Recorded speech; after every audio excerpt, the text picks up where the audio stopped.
noite a todos. Vamos todos de pé fazermos uma oração ao Espírito Santo. Em nome do Pai, do Filho e do Espírito Santo. Amém. Vinde, Espírito Santo, enchei os corações dos vossos fiéis e acendei neles o fogo do vosso amor. Enviai o vosso Espírito e tudo será criado e renovareis a face da terra. Oremos. Ó Deus, instruíste os corações dos vossos fiéis com a luz do Espírito Santo. Fazei que apreciemos retamente todas as coisas, segundo o mesmo Espírito, e gozemos sempre da sua consolação, por Cristo Senhor nosso. Amém. Ave Maria, cheia de graça, o Senhor é convosco. Bendita sois vós entre as mulheres, bendito é o fruto do vosso ventre, Jesus. Santa Maria, Mãe de Deus, rogai por nós, pecadores, agora e na hora de nossa morte. Amém. Nossa Senhora, sede da sabedoria, rogai por nós. Em nome do Pai, do Filho e do Espírito Santo. Amém.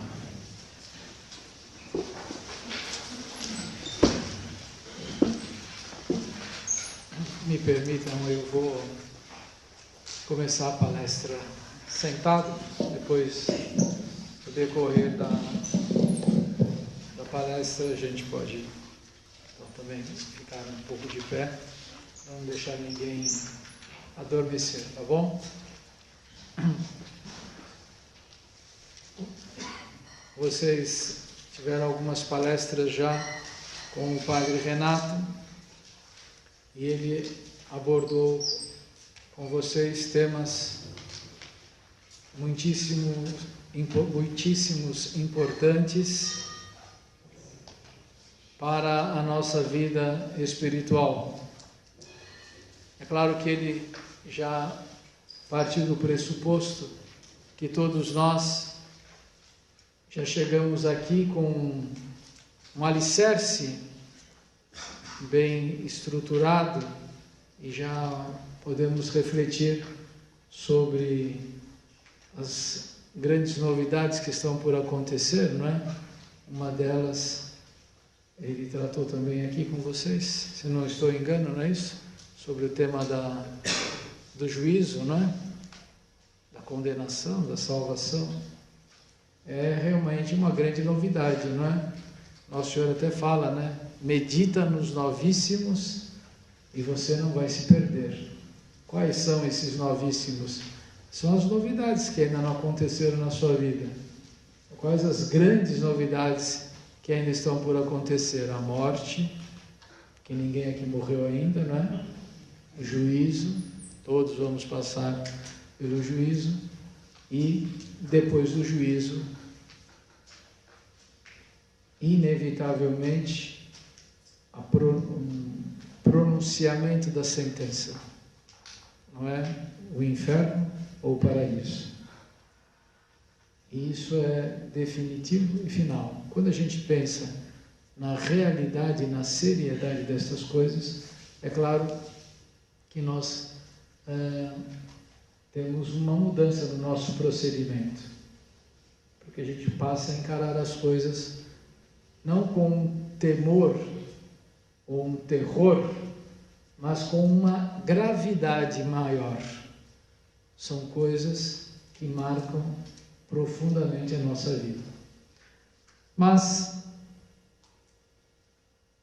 quis eu fazer um pressuposto, saber as origens mais humanas da nossa vida, menos sobrenaturais. E a base disso é uma pergunta que eu sempre costumo fazer em sala de aula, e muitas vezes os alunos não sabem ainda a resposta, não sabem o porquê. E às vezes tem de voltar para casa, conversar com o pai e a mãe, não é, para depois trazer uma resposta.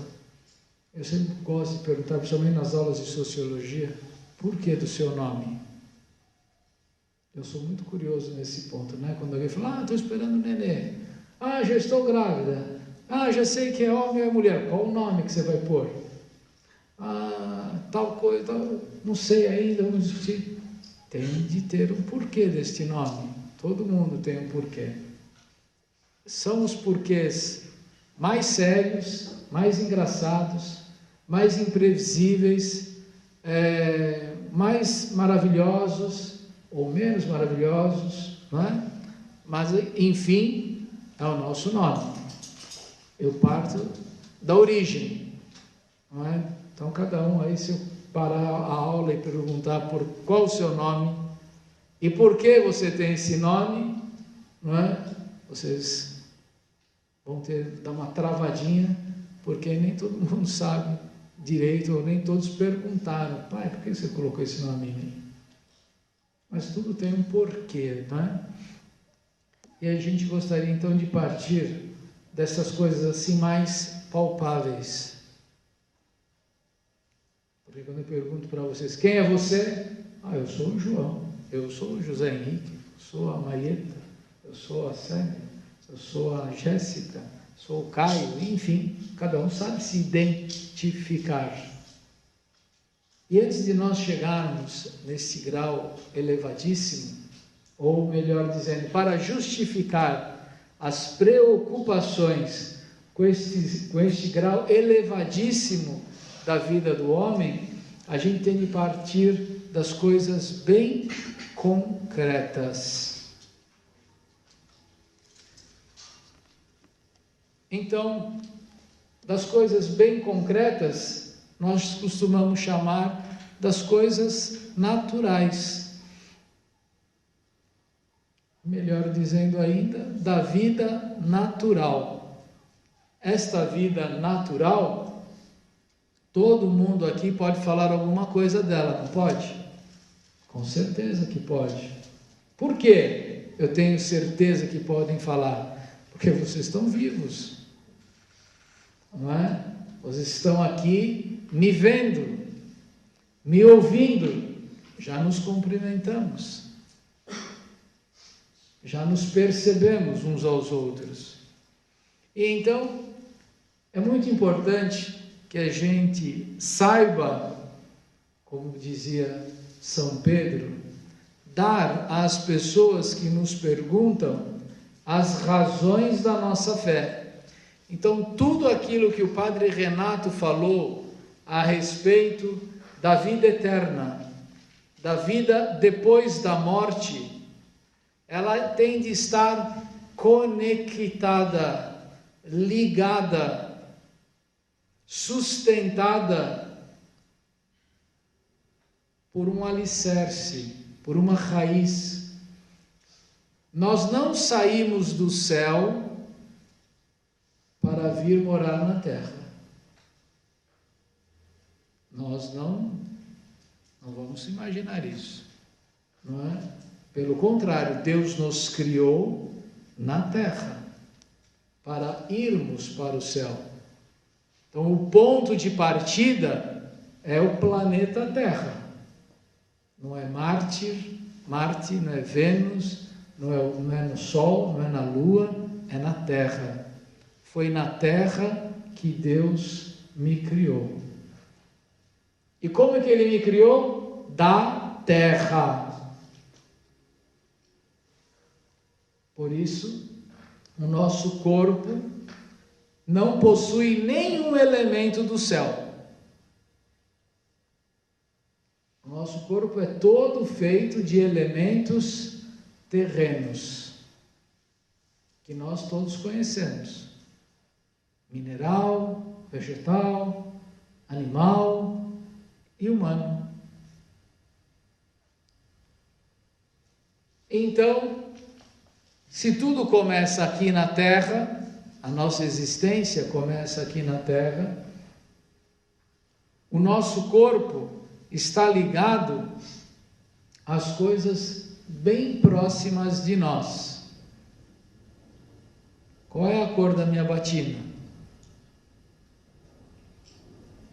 Qual que é? Alguém está com dúvida? Preta? Então, tá bom, então significa que todos vocês estão enxergando, né? É um sentido precioso. A gente está vendo a cor das coisas. Vocês estão todos me ouvindo? Ninguém está dormindo ainda? E como é que você está me ouvindo? Pela audição. E onde está a raiz da sua audição? Aqui, né? Você ouve com as suas orelhas. Grandes ou pequenas, abertas ou fechadas, charmosa ou feia, não interessa. Sem ela você não enxerga, não ouve. E se seus olhos são verdes ou azuis, preto, ou marrom, castanho, não importa se ele enxerga, não é? Olho bonito é olho que enxerga. Orelha bonita é a orelha que ouve. Nariz bonito é o quê? Nariz que faz o quê? Nariz bonito, o que é? Nariz que cheira, né? Sente o cheiro. Já pensou se tivesse o nariz todo esteticamente arrumadinho e não sentisse o cheiro de nada? Você já pensou o mau cheiro que você ia viver? Ou por que vocês acham que a gente gosta de tomar banho? Quem é que nos indica que está na hora de tomar banho? É o nariz, né? Está vencido, é hora de tomar banho. Mas sem o nariz funcionando, você vai comer também uma carne estragada, um leite azedo, e o que vai acontecer? Vai morrer. Não é? Sem o olfato, a gente tem uma grande dificuldade. E sem o paladar? Já pensou como as mulheres iam ser tristes se não houvesse paladar? Porque elas iam fazer o doce e o homem ia falar, está igual de ontem. Ia comer doce de leite, depois no dia seguinte doce de abóbora, no outro dia um sorvete de coco, tudo com o mesmo gosto. Já pensou que sem graça ia ser a comida?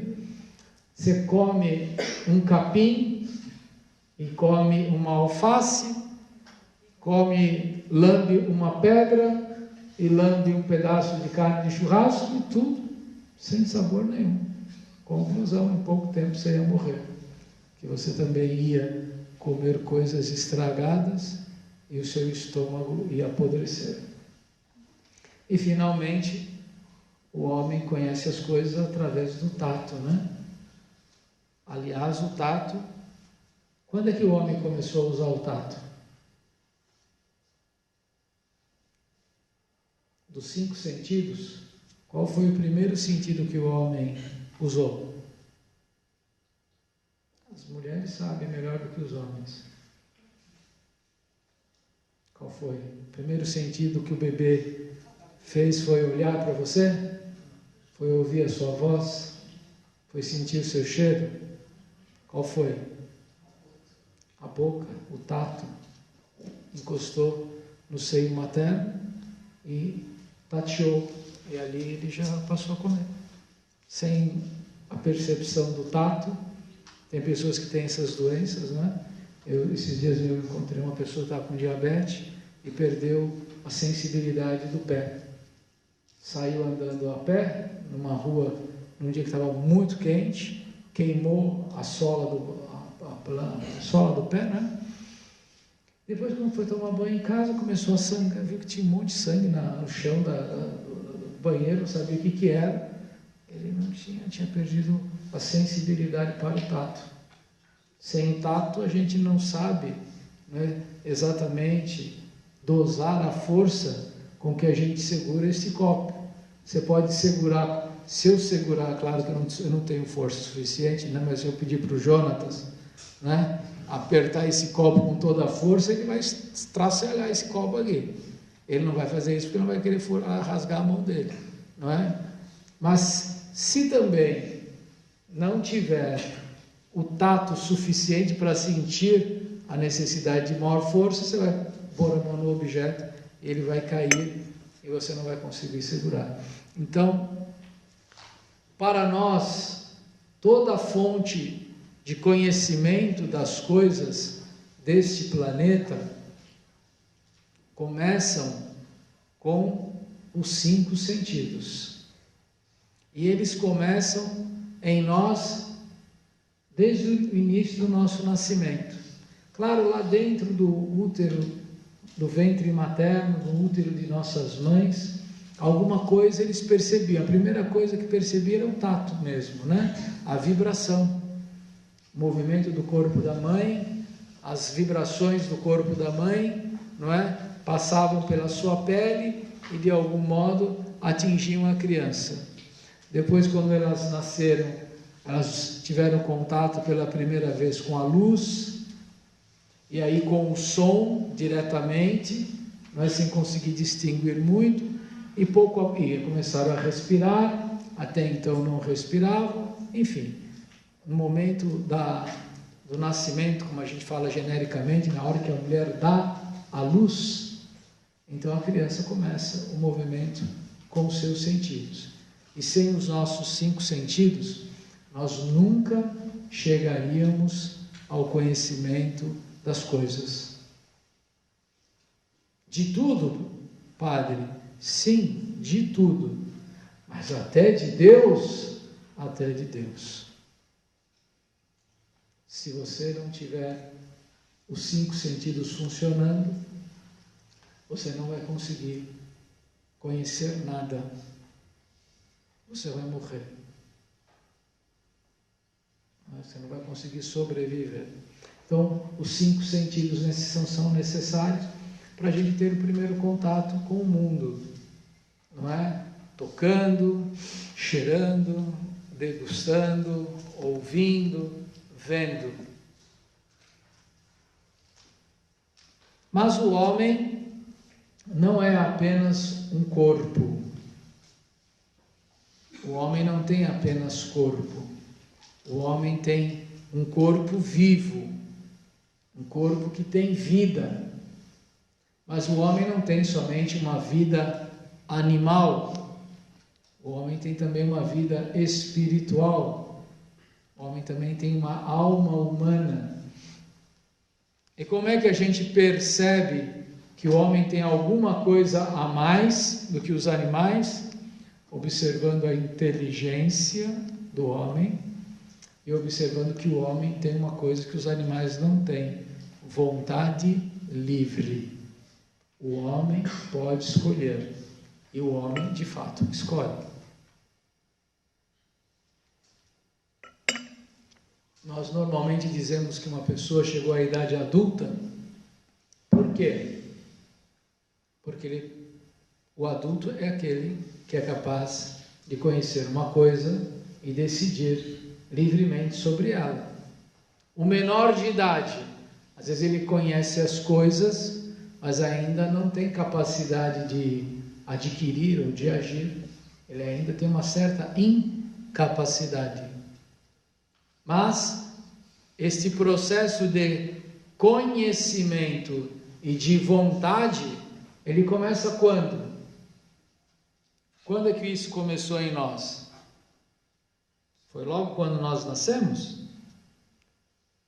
Em certo sentido não, né? Quando nós nascemos, nós tínhamos já uma alma, mas a nossa alma estava totalmente, como ainda hoje está, totalmente ligada ao nosso corpo. O nosso corpo não estava pronto ainda.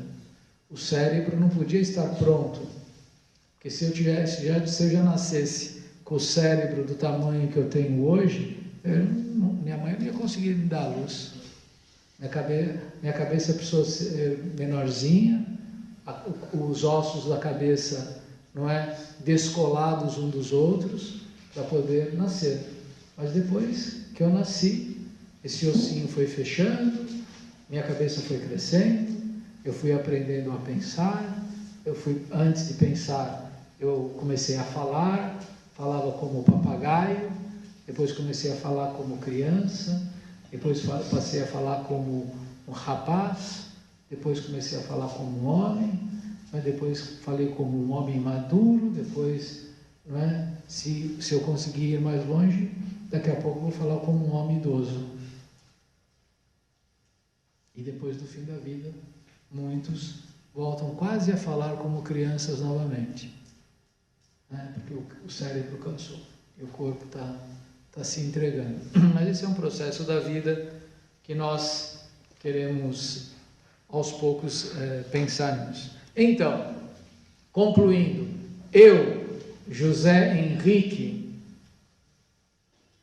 E quem quiser ser parecido comigo, tem de ter um corpo e tem de ter uma alma.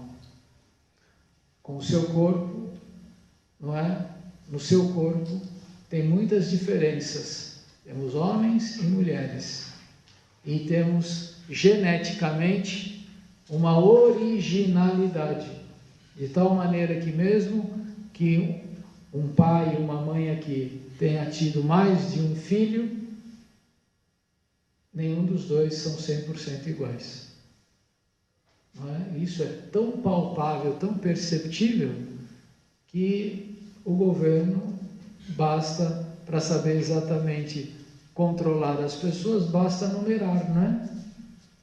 Então eles associam o meu nome a um número, o número do meu CPF, ou o número do meu RG, e pronto, ninguém mais vai ter esse número. E assim fica fácil identificar todo mundo, né? Pode ter muitas mulheres, muitas Lourdes, que têm um filho chamado José, mas Lourdes, que tenha um filho chamado José Henrique, com esse número de CPF, RG, só teve um, sou eu, mais ninguém. E isso se aplica a cada um de vocês também. Por que que é importante saber isso? Porque a gente tem de partir de um raciocínio bem com o pé no chão. Por quê? Tem gente que acha que a gente é uma luz que veio da imensidão do universo.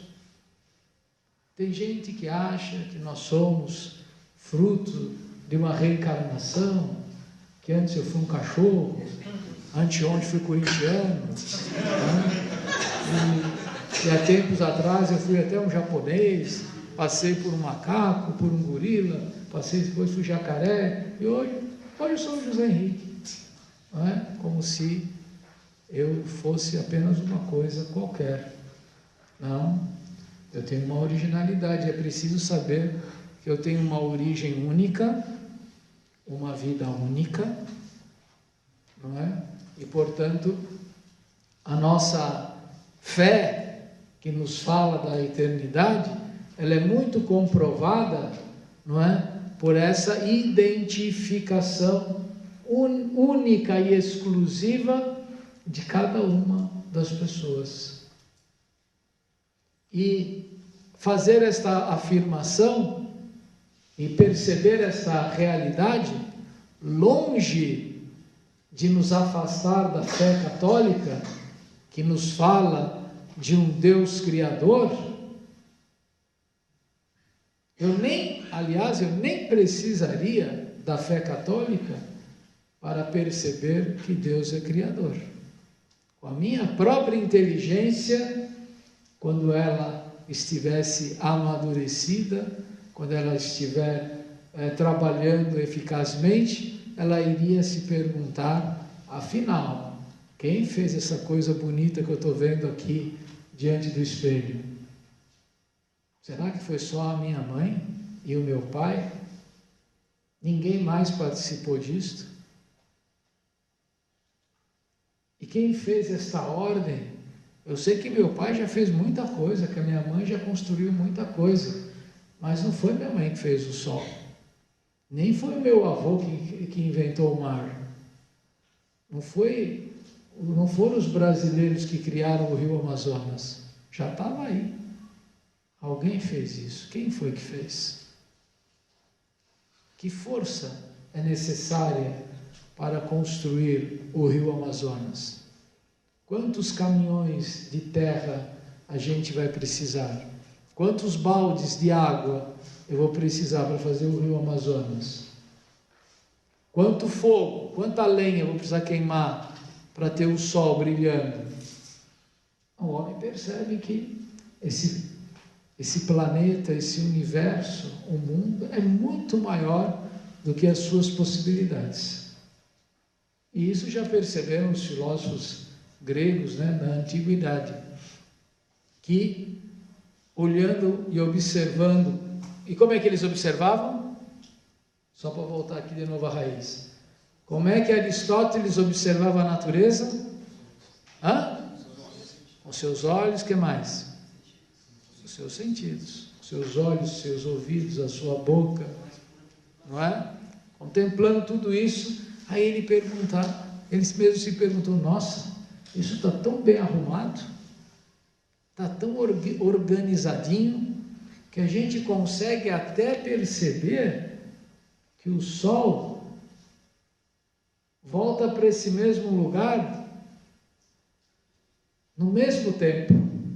Teve lá certamente um matemático, né? Um inspirador da engenharia, né? Ele ficou contando.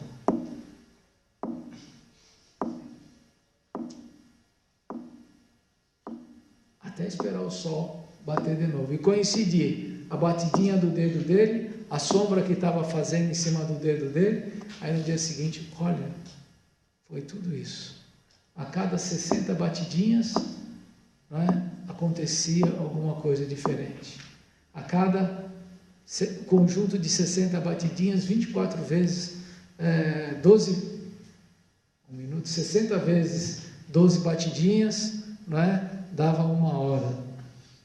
Depois, um dia, e o Sol voltava para o mesmo lugar. E assim, quem foi que criou o relógio? Foi Deus? Foi Deus que criou o relógio? Não? Quem foi? E como é que o homem criou o relógio? Observando o tempo. E quem criou o tempo? E quando foi que Deus criou o tempo? Quando é que Deus criou o tempo?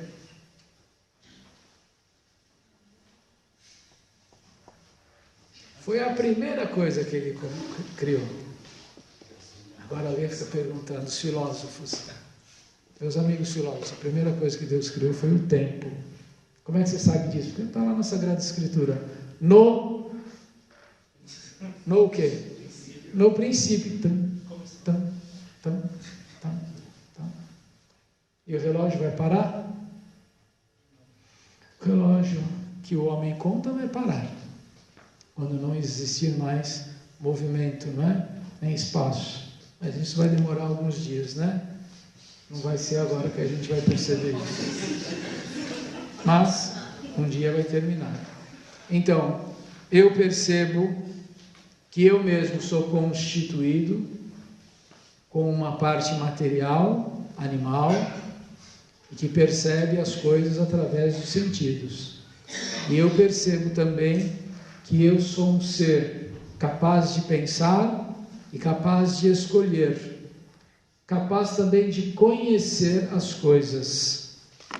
E das coisas que eu posso conhecer, nós temos um conjunto de coisas. Quais as coisas mais fáceis de serem conhecidas pelo homem? Coincide com as coisas da natureza. Quanto mais simples, mais fácil de ser conhecida. Quais as coisas mais simples que tem aqui na Terra? Vocês já estudaram isso. Só mudei a pergunta.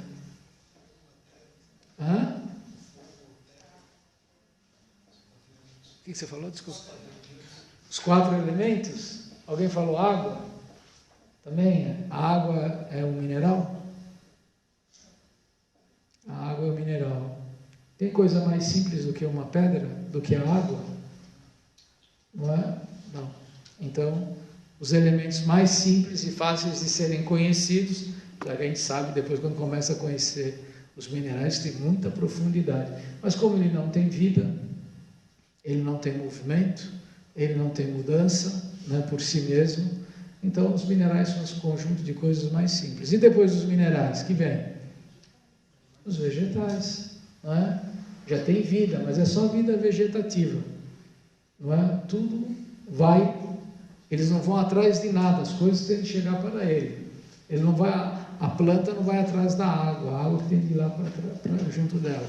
E depois das plantas? Os animais. Bom, daí a gente tem várias, assim como a gente tem várias categorias de pedras, de minerais, várias de vegetais, temos várias categorias de animais, não é isso?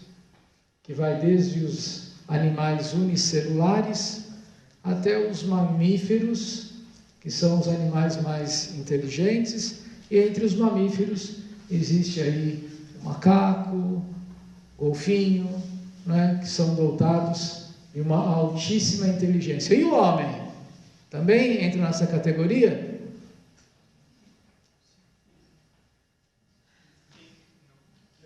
Sim e não. Sim, porque ele tem um corpo animal que nem o do macaco. Mas não porque o homem tem uma inteligência. Então o homem é outra categoria.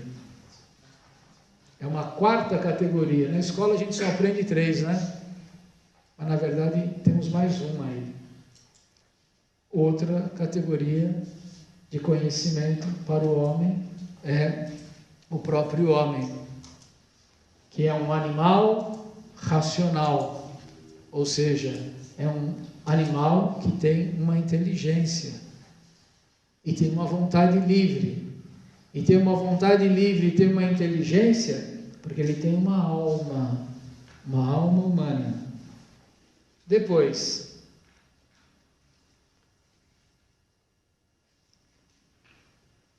acabou por aí? Tem mais alguma coisa? Os anjos. Os anjos têm corpo? Os anjos têm só espírito. Então o homem é o meio termo, né? A gente percebe que pode sim. Assim como pode existir uma criatura que tenha apenas matéria, não morre nunca e não vive nunca, que é a pedra, né? A pedra morre, ela serve para enterrar ou para matar alguém, para ficar na lápide do cemitério, né? Você põe uma pedra lá para indicar que alguém morreu, mas ela não morre, não é? Você pode transformar a pedra em pó, mas ela continua sendo mineral, não se desfaz. E você pode ter lá no último degrau, no degrau mais alto, não é? Das coisas que existem, das coisas que estão sujeitas ao tempo, que existem desde o princípio, quando começou a obra da criação. Nós temos os anjos, que são puro espíritos. Mas não é um anjo só, são vários anjos, assim como são vários homens, não é um homem só. Cada anjo tem a sua própria natureza, é criado por Deus.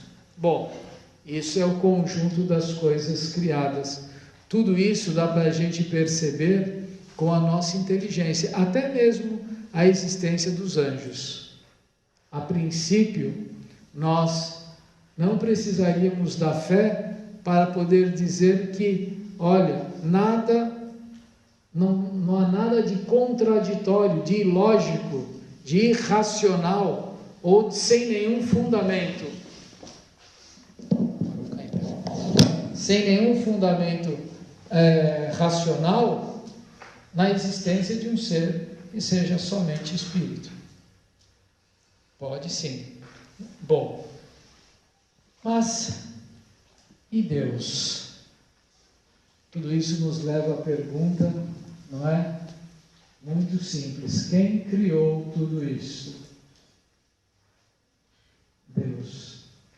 Por isso, a nossa primeira definição a respeito de Deus pode vir até mesmo sem ainda experimentarmos a fé. Só pela nossa inteligência nós vamos chegar à conclusão de que existe um ser incomparavelmente mais inteligente do que tudo aquilo que nós podemos conhecer, que é um ser que deu a existência a todas estas coisas que existem, porque elas não poderiam existir sozinhas. Por isso, o primeiro título, ou o título mais universal, mais compreensível para todos os homens, cristãos ou não, é o conceito de Deus Criador.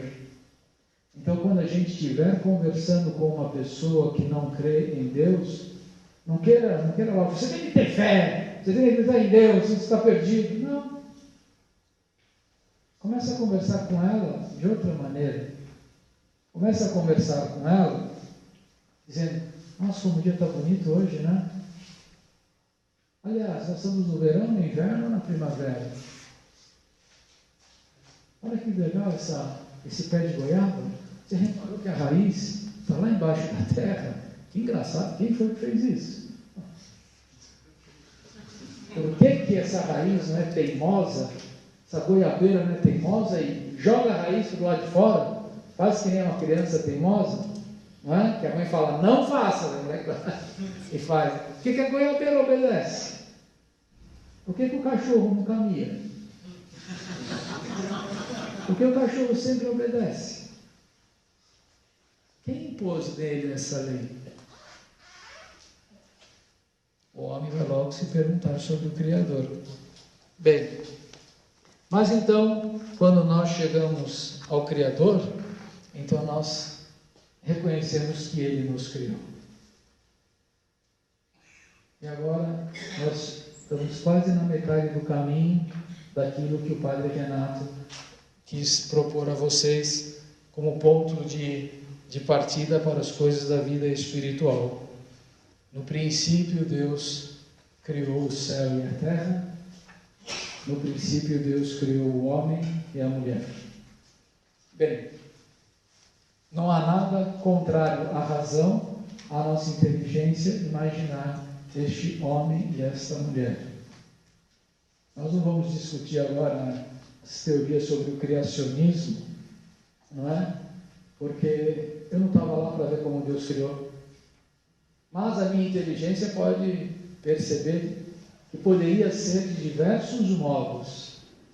Por isso a igreja não determina que o mundo foi criado assim ou assado, mas determina que foi Deus que criou.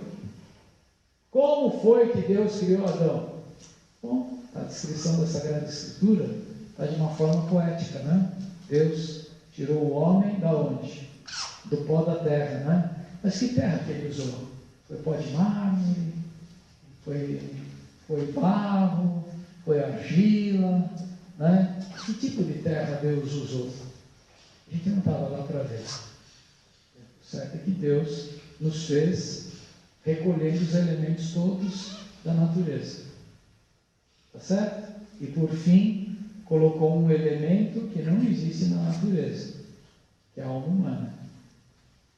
E então, nesse momento, a obra da nossa criação, da nossa existência, comporta, não é? Elementos criados anteriormente por Deus, a terra, com todos os elementos que aqui existem, e no momento da criação do homem, infundiu nesse homem uma alma humana. Essa alma humana ele criou do nada. Essa alma humana é totalmente pessoal. A terra ele misturou de um jeito que ninguém, ele não quis fazer cópia da gente, não é? Então, resolvendo um problema lá sobrenatural, fazendo um parênteses aqui para vocês respirarem, como é que Deus vai me reconstituir depois? Não é? Ele não fala da ressurreição da carne? Nós não cremos na ressurreição da carne? Como é que ele vai reconstituir? É simples, ele tem o DNA na cabeça, não tem? Será que Deus vai perder na memória dele o nosso DNA? Mas se ele misturar de novo, sai o corpo novamente. Será que ele pode reconstituir sem problema nenhum? Mas isso nós vamos deixar para o Padre Renato falar para vocês. Ora, quando Deus criou o homem, Deus criou um homem por algum motivo, com algum objetivo. Vamos pegar lá na Escritura e a gente vai perceber, não é? Na conversa com Deus, o que Deus falou para Adão? Primeira conversa com Adão. Alguém lembra? Como é que eles conversaram a primeira vez? Ou o que Deus mandou ou pediu para Adão? Quem falou? Dar ao nome às coisas, às criaturas. Não é? Então Deus deu um objetivo para Adão. conhecer as coisas criadas. Aí então está muito bem representado hoje em todos os cursos universitários que existem. Na verdade, todos os cursos universitários, todas as ciências que o homem se utiliza, elas só têm um objetivo: obedecer aquilo que Deus falou. Dê nome às coisas. Porque toda ciência busca conhecer alguma coisa, lhe dando nomes. Por isso que até hoje o homem continua dando nome às coisas. Inclusive, cada um de nós tem um nome, né? Não é verdade? Todos nós precisamos ter um nome. Bem, e esse trabalho é um trabalho fácil ou difícil de ser feito? É um trabalho muito elevado. Deus não mandou Adão, antes do pecado original, Deus não mandou Adão capinar, não é? Plantar para tirar a comida com o suor do seu trabalho. Mas o trabalho de Adão era parar, olhar para aquele touro, observando. Passou uma zebra, passou um búfalo. Isso não é igual aquilo. Aí depois ele viu a vaca, percebeu, não é, que havia o touro, havia a vaca, havia o galo, havia a galinha. Foi botando nome em todos os animais. Havia o cachorro, havia a cachorra. Ele percebeu que havia sexualidade nos animais, né? Ele não confundiu, não é, o touro com a galinha. Ah, olha aqui, o marido da galinha é o touro. Não, ele observava, ele viu, não é, que a natureza tinha. E trabalhou um dia, trabalhou 2 dias, certamente trabalhou muitos dias. Ele percebeu alguma coisa? O que ele percebeu?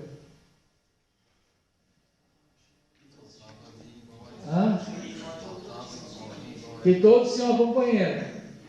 Ele não tinha, mas ele não reclamou com Deus. Ele não perguntou para Deus. Mas por que ele não perguntou para Deus? Porque todo dia ele conversava com Deus, né? Mas aí foi Deus que falou para ele: não é bom para você ficar sozinho, tá? Vou te arranjar uma companheira para você ficar com ela. Não é igual a você. Não é? E precisou dar uma adormecida nele, porque não foi ele que criou. Não é? Ele não ficou andando pela natureza. Deixa eu dar uma volta aí então, senhor, ver se eu acho não é? Sei lá, alguém parecido comigo, né? Ele está escondido, eu ainda não achei, mas até agora, de fato, ele não achou.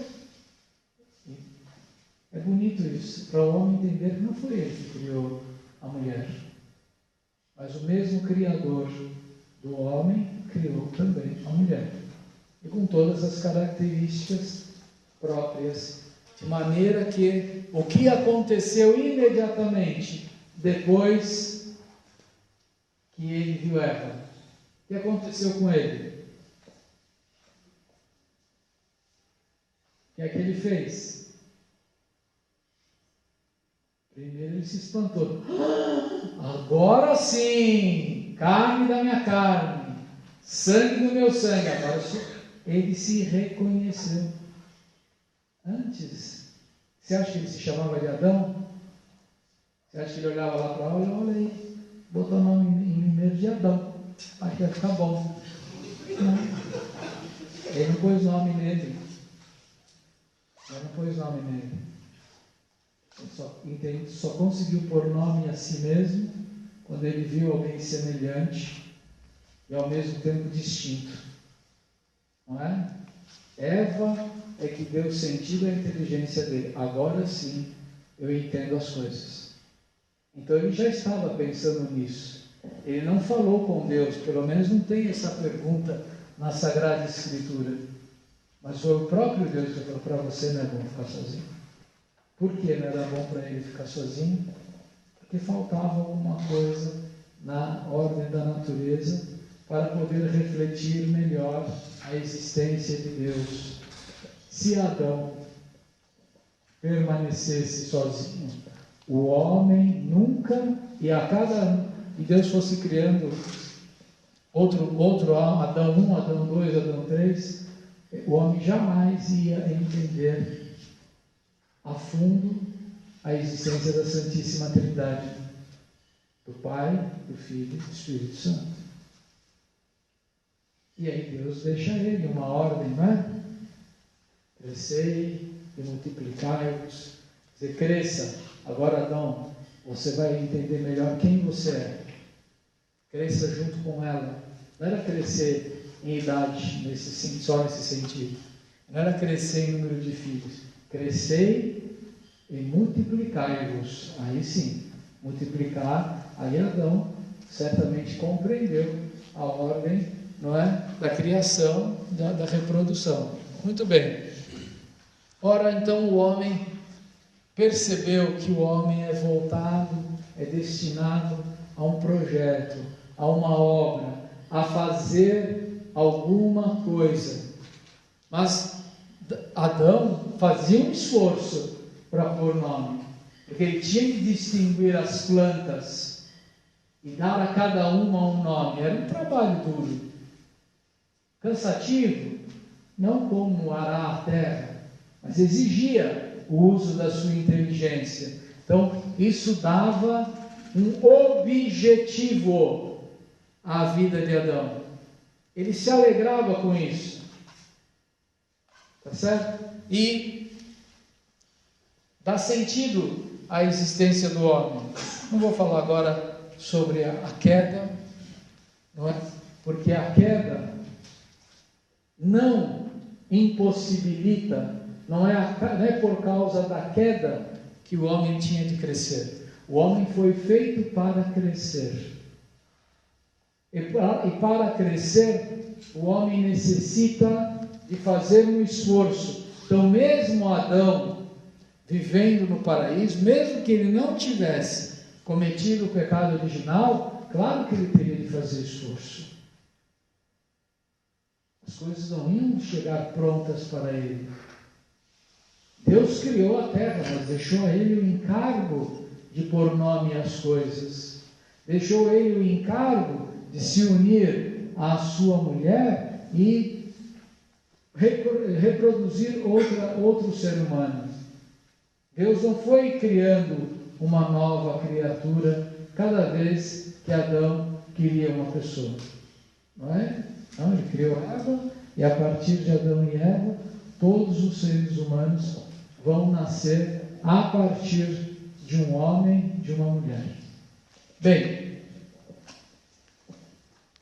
para progredir, o homem precisa fazer um esforço. E esse esforço de progresso para se tornar melhor, nós podemos dizer que são virtudes. São ações que o homem repetidamente realiza a fim de adquirir este hábito de sempre fazer coisas boas. Ora, existem 4 coisas muito boas que o homem pode fazer e que elas têm uma relação com o espaço, com o lugar em que nós vivemos. Adão, não é? Utilizando-se de toda a sua inteligência, do seu corpo, ele ia para cá, não ia? Depois ele ia para lá, não é verdade? Depois ele ia para cá, depois ele ia para o outro lado, voltava para o mesmo lugar. Ele começou que tudo tinha de direção.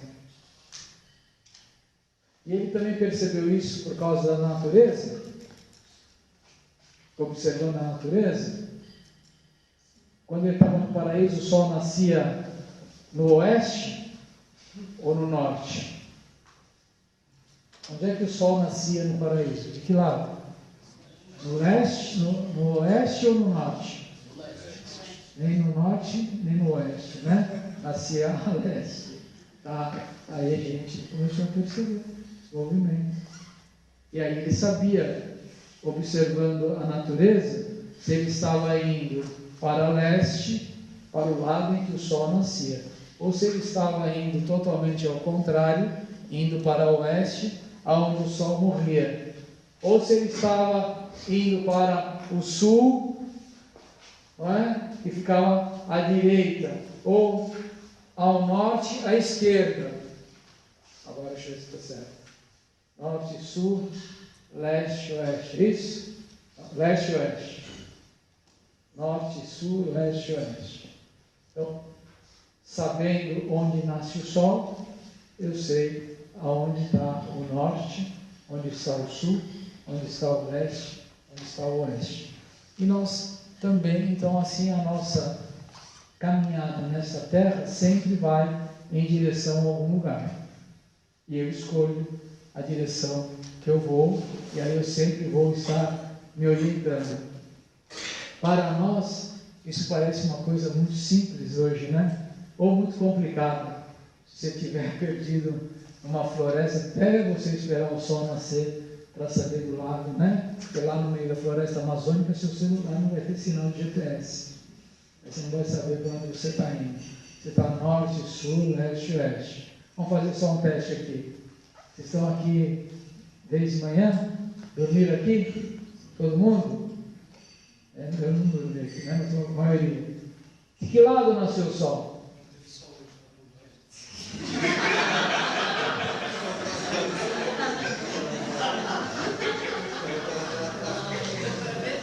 Que ele nasceu. Você que seus olhos aqui não conseguiram ver. Nasceu de que lado? E onde é que é o leste?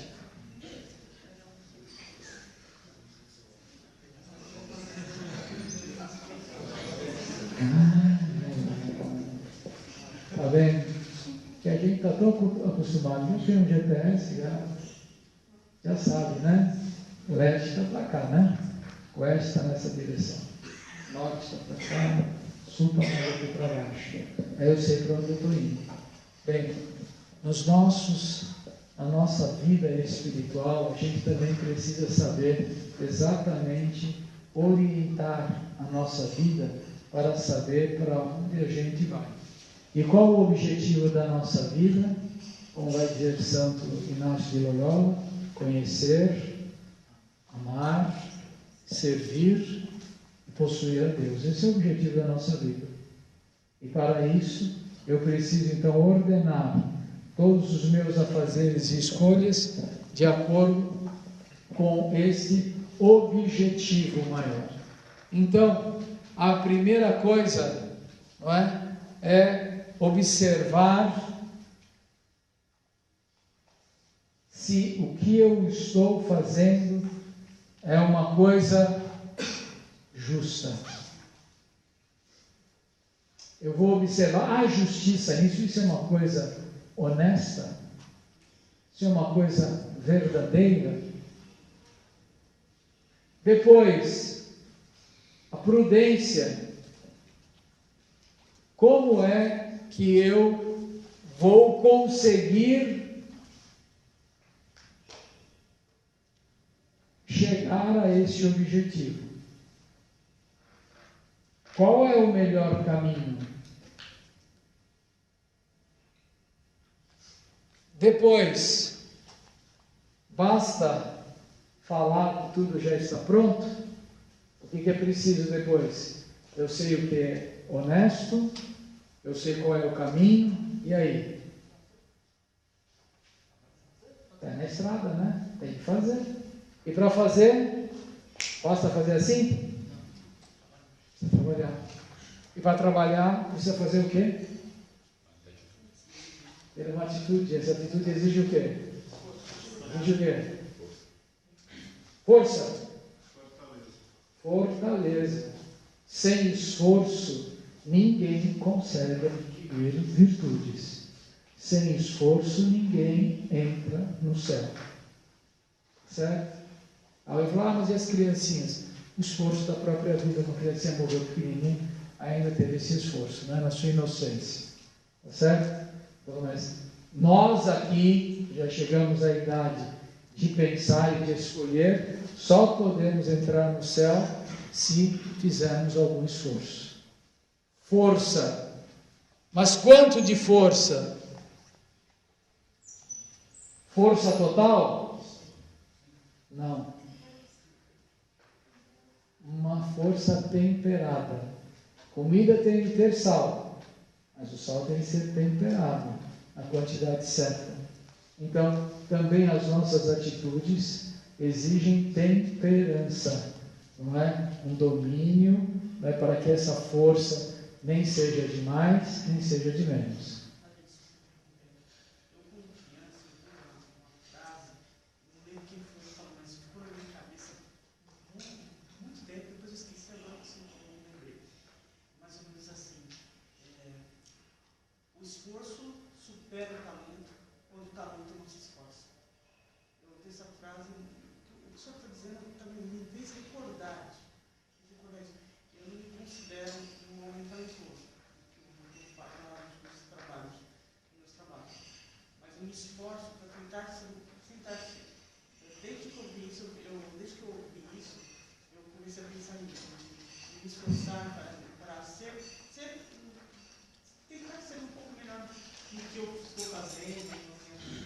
Vamos lá.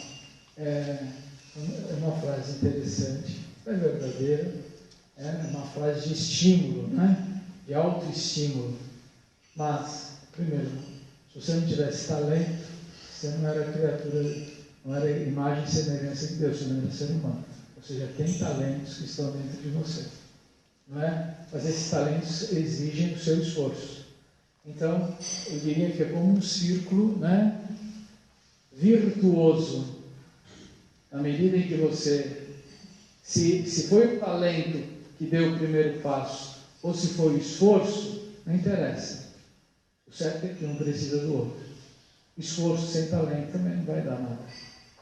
Não é? Talento sem esforço também não vai dar nada. Um ajuda o outro. Tá certo? É como dois seres círculos que unidos formam uma roda. Não é? Então, enquanto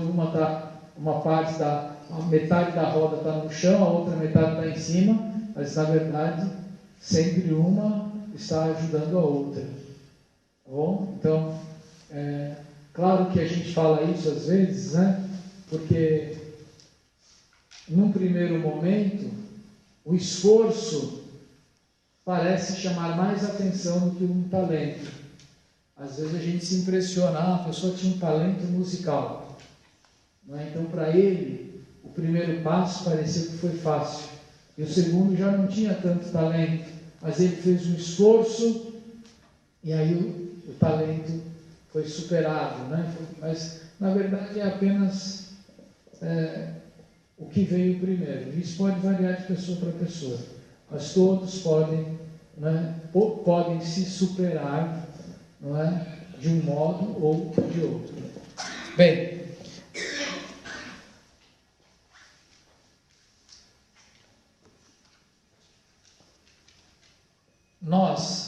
então vou ler agora a definição destas 4 virtudes que nós chamamos cardeais, porque para nós adquirirmos qualquer outra virtude, até mesmo a virtude do amor de Deus, a gente precisa das virtudes cardeais.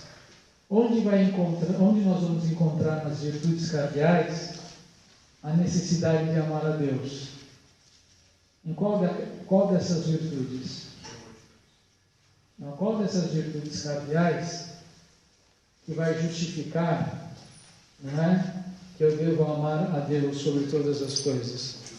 A justiça. O que vai dizer a justiça para mim? Vou dar a cada um aquilo que lhe merece, né? Aquilo que lhe convém, lhe merece, aquilo que lhe pertence. Ora, Deus merece todo o meu amor. Então vamos pensar nessa virtude. É justo que eu ame a Deus sobre todas as coisas, porque Ele é meu Criador. Mas como é que eu vou fazer isso? Que virtude eu vou precisar para amar a Deus sobre todas as coisas? Está avisando que tem 1 hora de palestra já.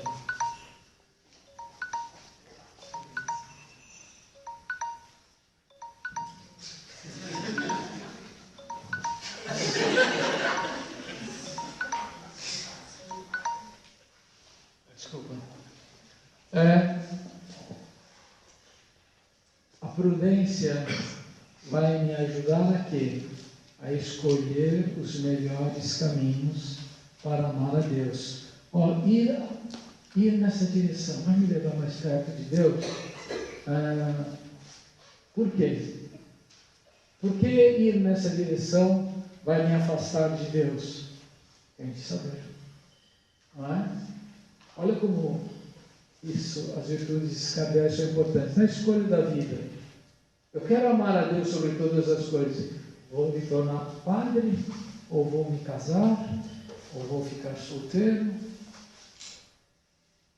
ou não vou fazer nada. Ficar esperando, quietinho no meu cantinho, esperando alguma coisa acontecer. Não é? Então, a justiça, a virtude da prudência vai nos ajudar. Ela é muito importante para a gente, antes de tomar decisão, refletir. O homem prudente é aquele homem que sempre pensa antes de agir, sempre pensa antes de falar, sempre se utiliza da memória. Como é que foi ontem, hein? É aquele homem que sempre pergunta, qual é o melhor caminho?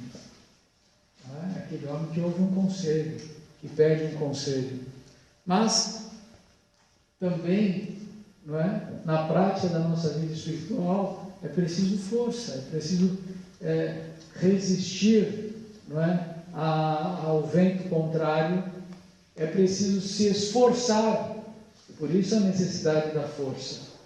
Não é? Ninguém consegue praticar a castidade só de boa vontade. Quero ser casto, quero ser puro. Que bonito, já é. Não é? É assim que funciona?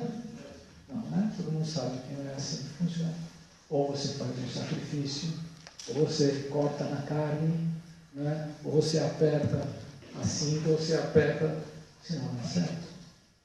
Mas pode exagerar também? Não, calma. Não é? Não pode. Tudo tem um tempero, tem uma quantidade certa, ela é proporcional à sua idade, ela é proporcional ao seu trabalho, ela é proporcional à sua vocação. Então, para cada virtude é necessário buscar esses dons. Estou utilizando aqui, vocês podem encontrar em download, isso aí acho que na Biblioteca Católica Virtual, né, que tem aí no site, se não me engano.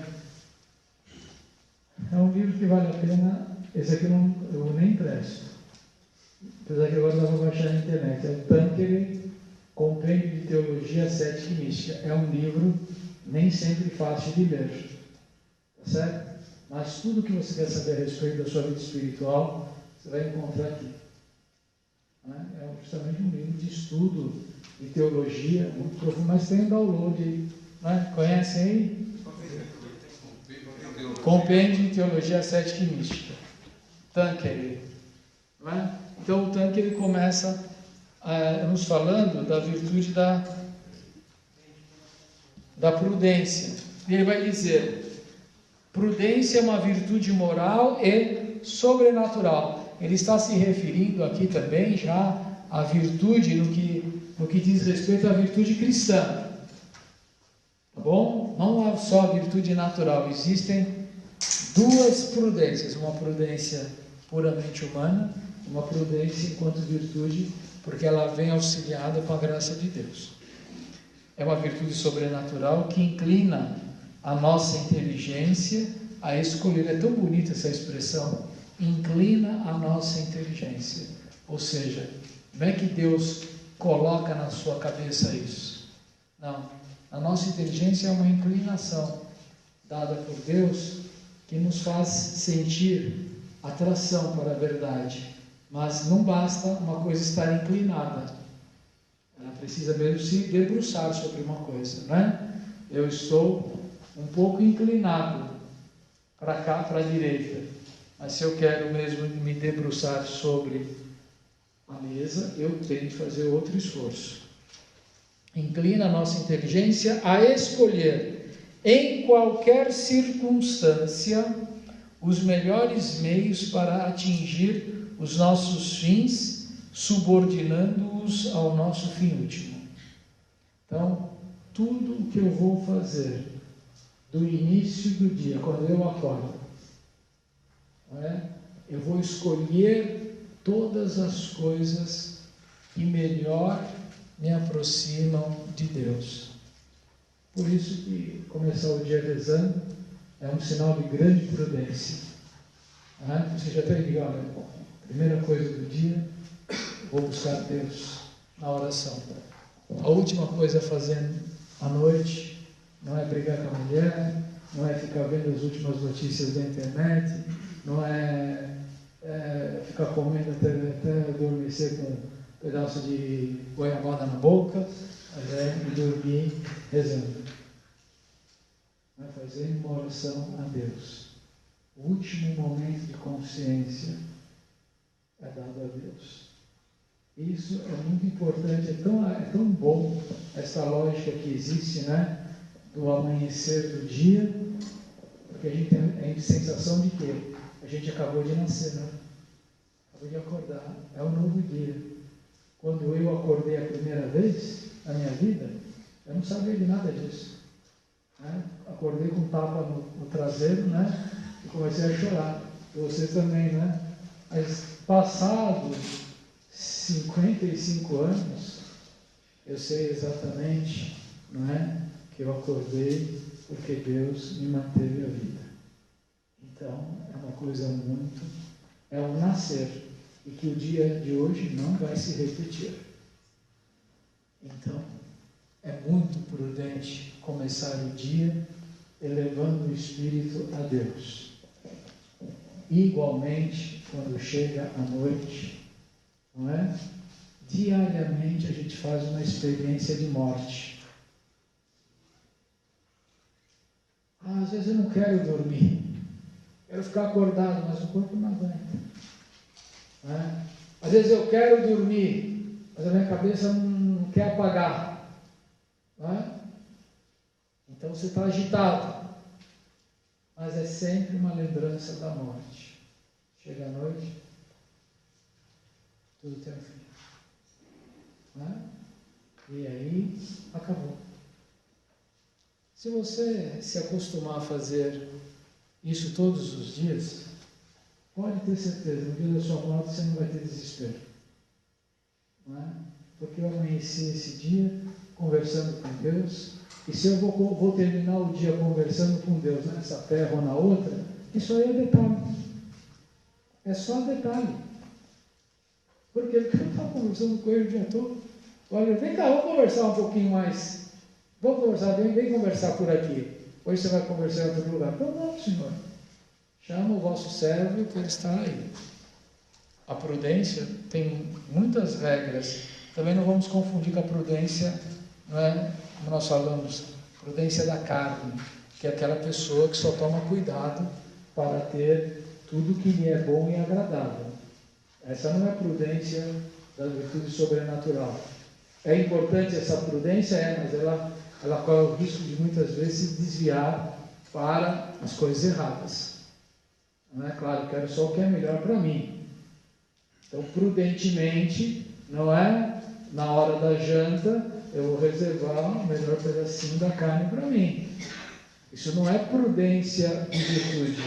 Isso é prudência da carne, quer dizer, eu me coloco em primeiro lugar. Existe uma prudência também, não é a prudência, vamos dizer assim, puramente humana, que eu quero ter lucro e sair sempre ganhando. Não. A virtude da prudência cristã, apoiando-se nos princípios da fé, tudo refere ao fim sobrenatural. O que é melhor para mim? Comer isso aqui ou não? Dar esse meu lugar para alguém ou não? E isso pode variar de pessoa para pessoa. Tem pessoa que vai ter eu quero ser o primeiro a comer. E a prudência não tem nada contra a virtude. Uma mãe que precisa amamentar o filho, como é que ela faz? Ela primeiro amamenta o filho, depois ela come? É assim que funciona? Essa não é mãe, você não pode falar. Quem é mãe sabe que não é assim. Como é que você vai dar leite materno se você não comeu? Se você não se alimentou? Então, vamos lá, a mulher que tem de amamentar tem que ser a primeira a comer, primeira a se alimentar, para poder ter o que dar, né? Não teria sentido de outra maneira. A prudência não se ocupa diretamente desse fim apenas humano, mas tem incessantemente diante dos olhos procurar a sua luz, os melhores meios de orientar todas as ações para este fim sobrenatural, o fim de encontrar a Deus. Essa prudência humana vai levar uma mulher a comer todas as coisas que possam fazer bem para o seu filho. Um dia eu vi uma mulher falando que não podia comer tal coisa porque isso alteraria o organismo dela, ia mexer no leite materno e a criança, ao tomar o leite materno, começava a passar mal. Então, repare, ela tinha de tomar uma atitude na sua alimentação para poder chegar lá na saúde do filho. Agora, o nosso fim, agora pensando só nas coisas sobrenaturais, o nosso fim é chegar a Deus. Então eu tenho de observar se fazer isso vai me ajudar a aproximar-me de Deus ou não. E aí sim, me decidir por fazer isso ou não. Portanto, a prudência é uma virtude que exige inteligência. Não é? O homem prudente é um homem que usa da inteligência para discernir em cada circunstância da sua vida o que for mais apto para obter o fim, que é Deus. Mas esta prudência cristã se deixa sempre iluminar pela fé. Iluminada pela fé. E como é que eu faço para ter essa prudência iluminada pela fé? Eu preciso rezar. O primeiro modo de nós obtermos a virtude da prudência consiste em rezar, em pedir a Deus: Senhor, ilumina a minha inteligência. Senhor, ilumina ou fortaleça a minha vontade. A oração que nós rezamos no início dessa palestra é uma oração que todos deviam rezar todos os dias, não é? Vinde, Espírito Santo, enchei os corações dos vossos fiéis e acendei neles o fogo do vosso amor. Enviai o vosso Espírito, tudo será criado, e renovareis a face da terra. Ó Deus, que instruístes os corações dos vossos fiéis com a luz do Espírito Santo, fazei que apreciemos retamente todas as coisas, segundo o mesmo Espírito, segundo o pensamento de Deus, e gozemos das suas consolações. Então, pedir as luzes do Espírito Santo antes de agir, para poder agir certo. Mas isso não dispensa o teu esforço pessoal, não é? Então ele vai dar alguns elementos, né, que podem ajudar. Refletir sobre o passado, refletir sobre o presente e refletir sobre o futuro, não é? O que a gente fala do gato escaldado, o gato que passou numa água quente, ele tem medo até da água fria, porque qual a diferença entre a água quente e a água fria para o gato? Só de olhar é nenhuma. Então, quando ele foi jogado numa água quente, toda vez que ele vê a água, ele vai se assustar, tá certo? Nosso passado pode nos ajudar muito a evitar uma série de pecados e pode nos ajudar muito a praticar uma série de virtudes. Não basta refletir, também é necessário consultar homens criteriosos e experimentados. Lá em Goiás se tem uma frase maravilhosa, que eu gosto demais, bem goiana: quem não ouve conselho, ouve coitado. Eles falam bem assim mesmo, coitado. Porque você não perguntou como faz, aí não deu certo, você quebrou a cabeça, coitado. Quebrou a cabeça, meu filho? Pois é, você não ouviu o que sua mãe falou. Isso vale para a nossa vida espiritual sempre. Quem não ouve um conselho, ouve coitado. Mas agora eu falo com um padre. Também as pessoas também têm que ter organização na vida, né? Também não podem querer ficar assim tão dependente. Posso chupar um pirulito hoje? Posso vestir uma roupa azul? Não, peraí. Isso não é direção espiritual. O padre não é dono de você. Direção espiritual é apenas para a pessoa ter algumas noções quando ele está realmente diante de duas coisas e realmente ele está numa dúvida, num impasse, e não por qualquer coisinha assim, né? A gente tem que aprender a se virar sozinho também. Virar sozinho significa: vou falar com Deus, vou rezar, vou discernir, e depois no final, se ainda sobrar alguma coisa, eu posso tirar uma dúvida com o padre. Mas não ficar criancinha a vida toda. Tá certo? Então, é muito importante a direção espiritual. Não precisa ser só como sacerdote. O primeiro diretor espiritual da nossa vida são os nossos pais. Não é? Afinal de contas, será que a mãe vai querer dar um escorpião para o filho comer?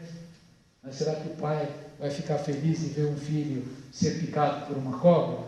Normalmente falando, não. Um amigo vai pôr o pé no outro para tropeçar? A princípio a gente pensa que ninguém vai fazer isso, né? Então, mas a gente tem de ouvir.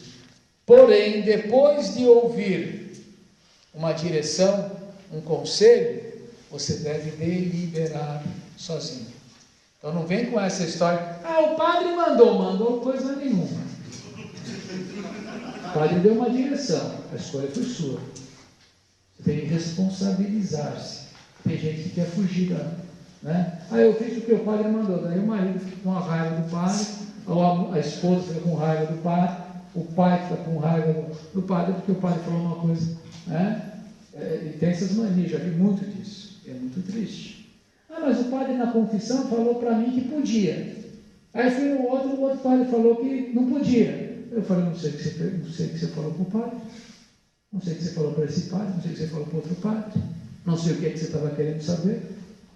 Então, não é assim. Cada um tem que refletir, discernir e decidir, e não usar, não é, o nome de outros para encobrir. A decisão é sua, o mérito é seu e a responsabilidade também. Isso também é muito importante no apostolado, né, minha gente? Depois, a segunda virtude da justiça,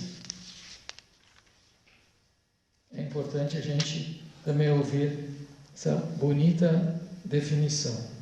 A justiça é uma virtude que reside na vontade e regula os nossos deveres rigorosos para com o próximo. Ela consiste em inclinar, se a prudência está na inteligência, não é? A justiça está na vontade. É interessante isso.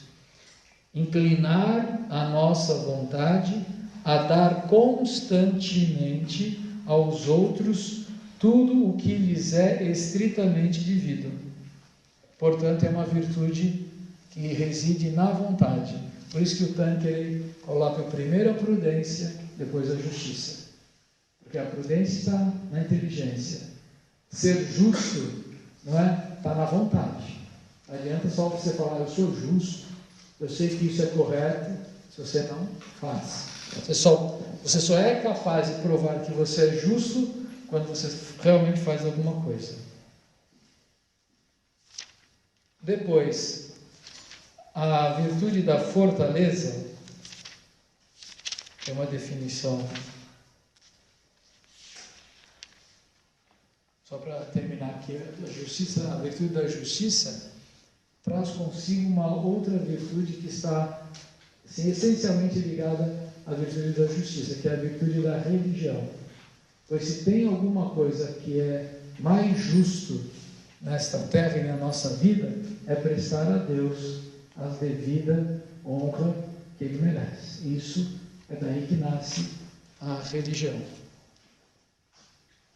A virtude da fortaleza é uma virtude moral sobrenatural que robustece a alma na conquista do bem árduo, sem se deixar abalar pelo medo, nem sequer pelo temor da morte. O seu objeto é reprimir as impressões do temor que tendem a paralisar os esforços para o bem e moderar a audácia. Então, não tem como a gente não fazer um esforço. Já vimos isso, não é? E a vida espiritual, tenho certeza que todos vocês, já por experiência própria, observaram que não é possível crescer na vida espiritual com esforço. Não existe, nesse sentido, as virtudes morais, elas não são infusas, não é? Deus infundiu em mim a castidade. Muita gente devia perguntar: Deus, por que o Senhor deixa acontecer com isso comigo? Por que o Senhor não tira isso de mim? O Senhor não tira isso? Não. Tem que fazer o seu esforço. As virtudes não vão ser infusas. As 3 virtudes infusas é a fé, a esperança e a caridade. Mas ela é infundida em nós como uma semente. As outras, todas, nós temos de conquistar. As crianças não são castas, porque a castidade é uma virtude. As crianças são inocentes. Elas não conhecem a maldade ou a malícia. Não é? Só quando a gente começa a saber, não é, o que é puro, o que é impuro, que a gente pode começar a praticar a castidade. Tá certo? E isso, a gente sabe que isso exige esforço. E por fim, a temperança é também uma virtude moral, sobrenatural, que modera a atração para o prazer sensível, sobretudo os prazeres do gosto e do tato, e o contém nos limites da honestidade. Tá certo? Bom, uma coisa pode ser honesta e prazerosa, não é? Mas o prazer de uma coisa boa e honesta exige uma certa moderação. Beba com moderação. É temperança. É bom beber? É prazeroso? É honesto? Se isso for honesto, faça com moderação. Comer? Coma com moderação. Temperança. Bem, meus amigos, eu queria terminar por aqui. O tempo já está passando. Mas então, fechando, reparem tudo aquilo que o Padre Renato propôs para vocês refletirem acerca da vossa eternidade. Ela tem um laço, ela tem um elo de ligação com essas coisas bem naturais da nossa existência, mas nós não fomos criados para, como aquele homem da parábola das moedas, né? Que recebeu uma moeda, foi lá, enterrou a moeda e não fez nada, com medo de perdê-la. Quando o dono, não é, o senhor da casa, chegou de volta e pediu para ele: cadê o dinheiro que eu te deixei? Ele devolveu exatamente a mesma moeda. E o que o Senhor falou para ele? Servo mau e preguiçoso. Você devia ter trabalhado, não é? E nós tenhamos isso sempre em mente para não querer guardar a inocência da infância, pensando que isso consiste em não fazer nada. Ninguém vai guardar a inocência da infância sem muita luta, tá certo? E muitas vezes vamos recuperá-la quando for necessário. Alguma pergunta? Alguma dúvida? Podemos encerrar então? 20h56, alguns já devem estar com sono, né? Amanhã vamos ter uma palestra às 7h30 também, vai ser mesmo horário.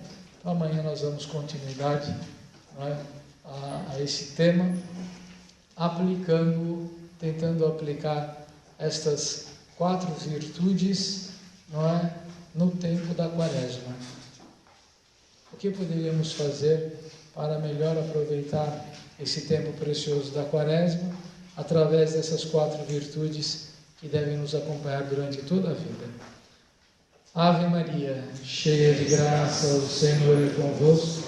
Bendita sois vós entre as mulheres, bendito é o fruto do vosso ventre, Jesus. Santa Maria, Mãe de Deus, rogai por nós, pecadores, agora e na hora de nossa morte. Amém. Pela imposição das minhas mãos sacerdotais e pela intercessão da bem-aventurada Virgem Maria, Virgem prudentíssima, Virgem justíssima, Virgem poderosa, Virgem fiel, abençoe-vos o Deus Todo-Poderoso, Pai, Filho e Espírito Santo. Amém. Boa noite a todos, fiquem com Deus.